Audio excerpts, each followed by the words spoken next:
বন্ধুরা কিছু সময়ের জন্য আজকে শৈশবে ফিরে যাব। কি ভাবছেন, আমি কি তাহলে আজ হঠাৎ ছোট হয়ে যাব?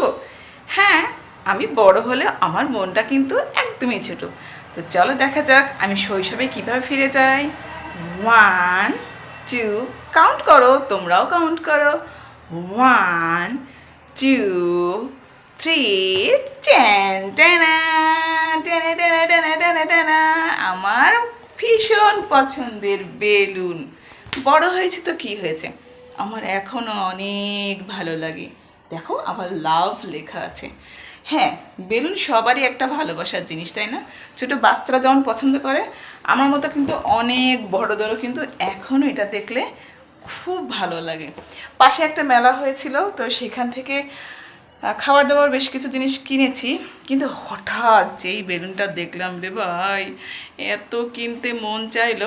তোমরা হয়তো ভাবতে পারো যে কোনো বাচ্চার জন্য কিনেছি, কিন্তু না, সব সময় কি মানে বাচ্চাদের জন্যই কিনতে হবে? হ্যাঁ, তাদের জন্য কেনা হয়, কিন্তু আজকে আমি নিজের জন্য কিনেছি। আমার যে এত ভালো লেগেছে, এত ভালো লেগেছে। কিন্তু শাশুড়ি হঠাৎ বলে বসলেন, তুমি কি করবে এটা? কিছুই করবো না, আমি জাস্ট একটা ফটো তুলবো আর একটু খেলা করব। তো যাই হোক, আমার এই পাগলামি দেখে তোমরা হয়তো অনেকে হাসতে পারো, কিন্তু আজকে আমার না সত্যিই মনে হচ্ছে ইস, যদি ছোট হতে যেতে পারতাম। ছোটোবেলায় খুব ভালো ছিল, খুব শান্তিতে ছিলাম, কোনো টেনশান ছিল না। বাবার হোটেলে খেতাম, ঘুরে ঘুরে বেড়াতাম, স্কুল যেতাম, কোনো টেনশানই ছিল না। এখন এই আরও বেশি উন্নতি করতে হবে, ভবিষ্যতের জন্য কিছু জমাতে হবে, আরও আরও অনেক কিছু করতে হবে, মানে মানে এটসেট্রা এটসেট্রা, মানে এত কিছু টেনশান করতে করতে রাত্রেও ঘুম হয় না ভালো। উফ, বিরক্তিকর। আশেপাশে মানে এত গাড়ির শব্দ, কারণ একদম মেইন রাস্তার সাথে বাসা, তোমরা জানোই। তো যাই হোক, সেজন্য কিন্তু ওরকম শিশুসুলভ মনটা কিন্তু বড় হলে আর থাকে না। কিন্তু আমি এটা কিন্তু মানে শিওর, মানে আপনারা অনেকে হয়তো একমত হবেন আমার সাথে, আমরা বড় হয়ে গেলেও ছোট্ট শিশু মনটা কিন্তু আমাদের ভিতরে এখনও আছে। তা না হলে দেখবেন যখন আমাদের বেবি হয়, তখন তাদের সাথেও কিন্তু আমরা খেলা করি, করি না বলেন? তো সেজন্য আজকে আমার একটু মনে হয়েছে খেলা করি। তো শুধু এসব করলে হবে না, রান্না করতে যেতে হবে, বহু কাজ আছে, নাহলে শাশুড়ি তো সব গাল ফুলিয়ে থাকবে। তো যাই হোক, কেন জানি মনে হয় শাশুড়িরও হয়তো মাঝে মাঝে আমার মনে হয় যে ইস, যদি ছেলেবেলায় ফিরে যেতে পারতাম। এটা সবারই মনে হয়, শুধু আমার শাশুড়ি না। কারণ ছোটোবেলায় আমরা অনেক বেশি ভালো ছিলাম, অনেক অনেক অনেক ভালো ছিলাম। তো যাই হোক, আমি আজকে একটু সাজুগুজু করেছিলাম। কেমন লাগছে তোমরা বলো, কারণ প্রতিদিন এইভাবে প্রিপারেশান নিয়ে ক্যামেরার সামনে আসতে খুব বোর লাগে। অনেকে ওই যে আছে না, মেকআপ করে তারপরে ক্যামেরার সামনে আসে, কেন জানি না, তাদের আসলে আল্লাহ ভীষণ ধৈর্য দিয়েছেন। আমার ভাই এত ধৈর্য নেই, এত ধৈর্য নেই। তবে চেষ্টা করি মাঝে মাঝে তোমাদের সামনে একটু খুব সুন্দরভাবে নিজেকে প্রেজেন্ট করতে। তো যাই হোক, চলো এবার অন্যান্য কাজে চলে যাই। আর এই সাজুগুজুগুলো সব মুছে ফেলবো। বিরক্ত লাগছে, মানে ইরিটেটিং লাগছে, প্রচণ্ড ঘামছি। আর ফ্যান দিলে তো ফ্যানের ঘর ঘর ঘর শব্দ হবে, সেজন্য কিন্তু দিয়ে রেখেছি। আর একটা জিনিস দেখাই, দেখো, এটা যেন উড়ে না যায় সেজন্য কি ব্যবস্থা করছি সেটা তোমাদের দেখাই। বোতলে পানি ভরে দেন, এটা এভাবে করেছি। দারুণ সিস্টেম হয়েছে, তাই না বন্ধুরা? এদিকে রান্নার আগে হঠাৎ দেখছি শাশুড়ি বাজার থেকে 1 কেজি বড় দেখে শিং মাছ নিয়ে এসেছেন। তো শিং মাছের কাটার জন্য আমার শিং মাছটা বের করতে বেশ একটু ভয় লাগছিল, কি করব। দুপুরে রান্নাতে চলে যাব, তার আগে কি রান্না করবো সেটা তোমাদেরকে বলি, একটু দেখাই। এই দেখো, কাঁচা কলা। এই সবজিটা ছোটোবেলা থেকেই দেখলে আমার গায়ে জ্বর আসে বন্ধুরা, আর খাওয়া তো দূরের কথা। কেন জানি না, আমি এই সবজিটা আমার একদম ভালো লাগে না।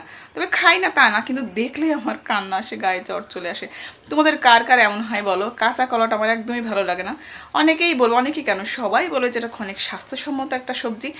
হ্যাঁ, কিন্তু আসলে সবার তো সব কিছু ভালো লাগে না, তাই না?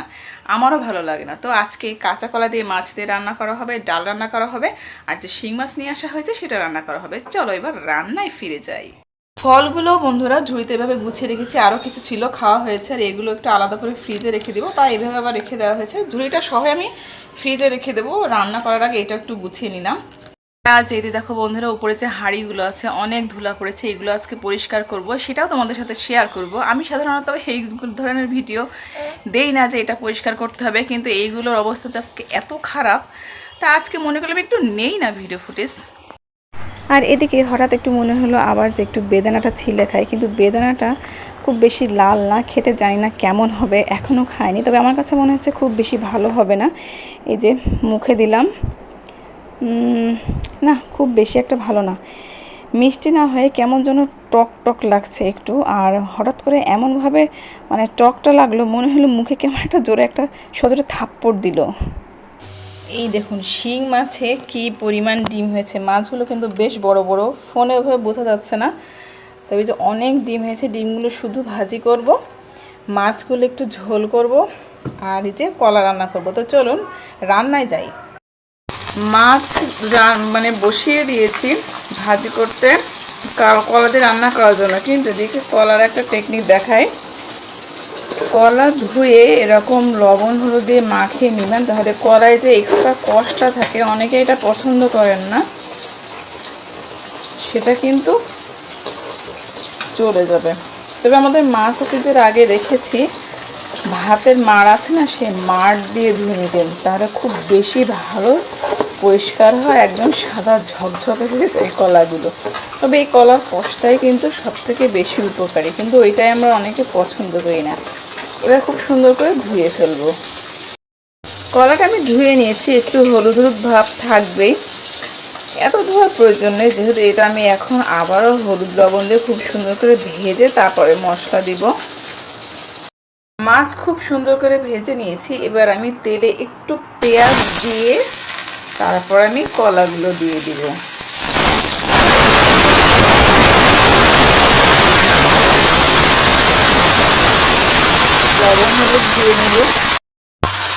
লবণ হলুদে খুব ভালোভাবে ভেজে নিতে হবে। আপনি যত সুন্দর করে ভেজে নেবেন, কলাটা খেতে কিন্তু ততটাই টেস্টি হবে। তারপর আমি পানি দিয়ে মশলা দিয়ে দিব। বিশেষ ওইভাবে রান্না দেখানোর কোনো বিষয় নেই আসলে।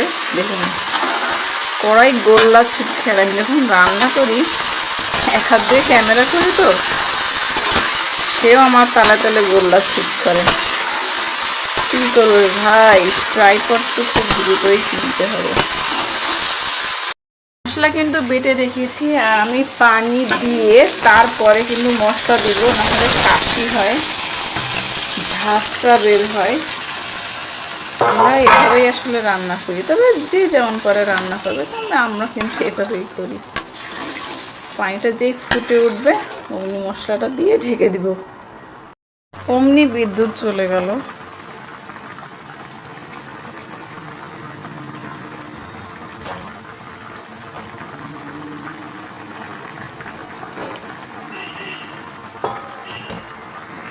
বিদ্যুৎ চলে গেছে বন্ধুরা, যার জন্য লাইটের সমস্যা। আমি আর একটু ঝোলের পানি দিয়ে মাছটা ঢেলে দিব, তাহলে আমার হয়ে যাবে। একবারে রান্না শেষে তোমাদেরকে দেখাবো।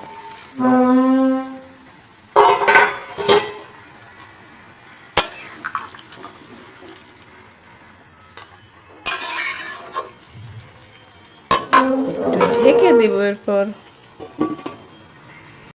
এবার শিং মাছটা ভেজে নিব, তার আগে লবণ হলুদে মাখিয়ে নেব আর একটু তেল দিব। এর একটাই কারণ, এটা মনে করুন একটা টিপস, শিং মাছ মাগুর মাছ এগুলো কিন্তু, তারপরে পাঙাশ মাছ খুব ফাটে তেলে দেওয়ার সময়। একটু মাখানোর সময় তেল দিলে কিন্তু এতটা ফাটে না। আর এই দেখুন কড়াইয়ে তেল গরম হয়ে গেছে, আমি ছেড়ে দিব।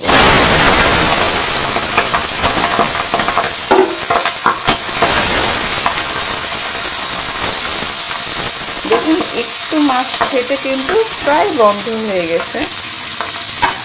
আলুর শরবতার জন্য খুব ভালো, বোঝা যাচ্ছে না, আর ফাটবে না ইনশাল্লাহ। আর এই যে কলা, কি দারুণ কালার এসছে।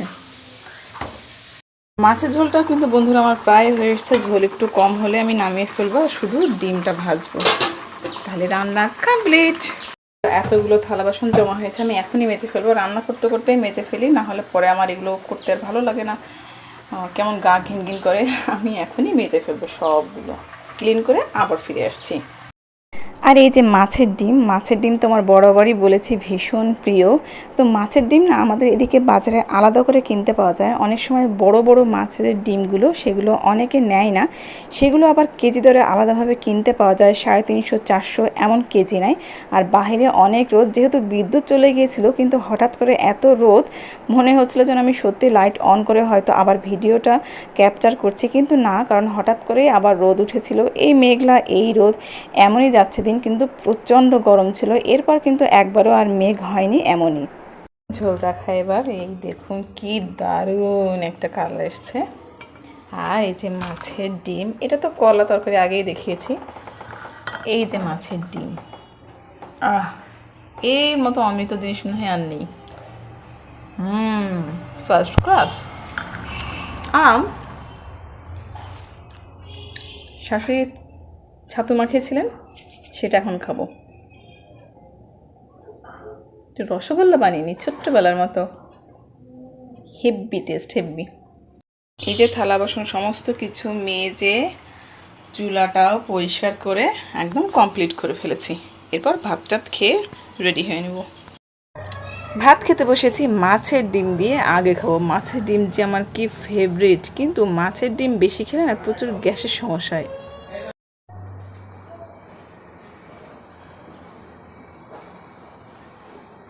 খেতে বসে গেছি, বিসমিল্লাহ।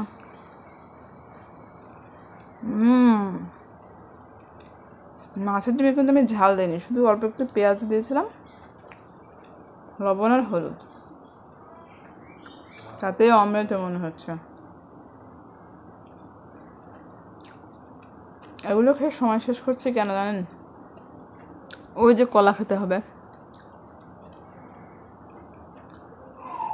ভালো লাগছে না। আজকে একটু ঘরে বসে খাচ্ছি, ডাইনিংয়ে বসিনি। ডাইনিংয়ে অনেক গ্যাঞ্জাম।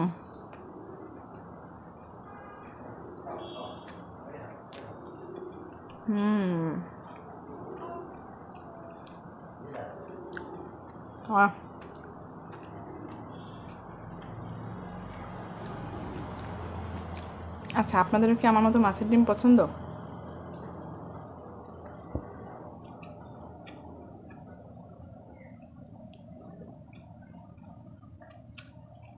ব্যাকগ্রাউন্ডটা একটু অ্যাভয়েড করবেন, অগোছালো।